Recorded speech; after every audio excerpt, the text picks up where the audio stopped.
The General Motors CEO meeting with President Trump in the Oval Office less than a week after the president took to Twitter to lament GM's significant operations in China. Blake Burman is live at the White House with those details. Blake?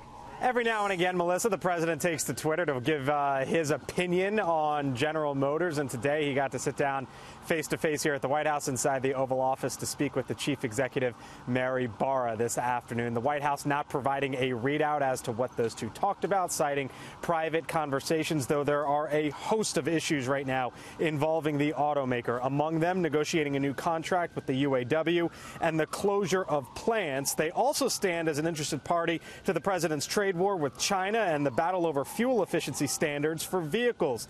You're looking at video here of Barra as she left the White House this afternoon. A very short comment from her as she faced the cameras after meeting with the president. Listen.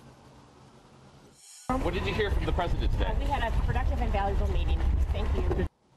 A productive and casual meeting. Thank you. You mentioned the president and his comments about General Motors just last week. He suggested that GM should move factories back from China to the U.S. and noted how GM's union workforce in the U.S. is the smallest of the big three, saying it is, quote, now one of the smallest auto manufacturers out there. At least that was his take on Twitter last week.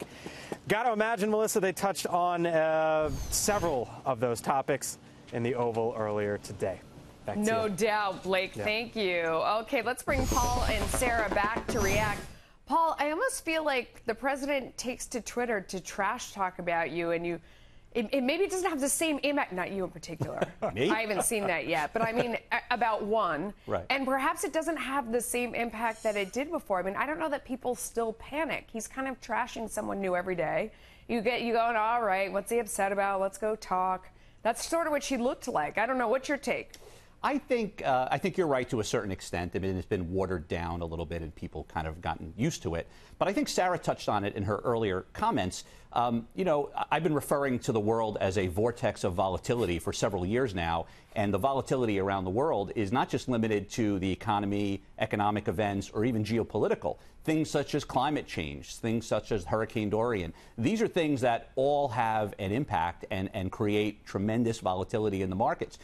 Trump's Twitter feed is just another one of those items in the vortex of volatility, as far as I'm concerned. Okay, well then, Sarah, let me take you back to the point you made before about how the president can get up and tweet at any moment.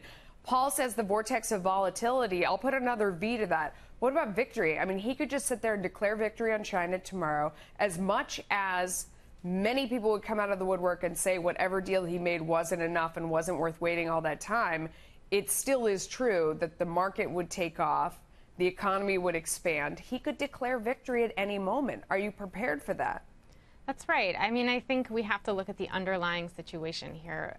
You know, with the U.S.'s trading relationship with China, right, that in itself, regardless of what the president tweets, like poses deep risks and deep challenges in the way that our economy is being structured over time. So our organization, Open Markets, looks at market power and looks at systemic fragility from this sense. So we have seen a lot of our kind of economic agency outsourced to China, including really critical national security components and things of that nature. So we're taking the long view, and that sort of acknowledgement and work needs to be done to really create a sustainable U.S. economy over the long term. Yeah, that we have to divorce ourselves and become less dependent on it.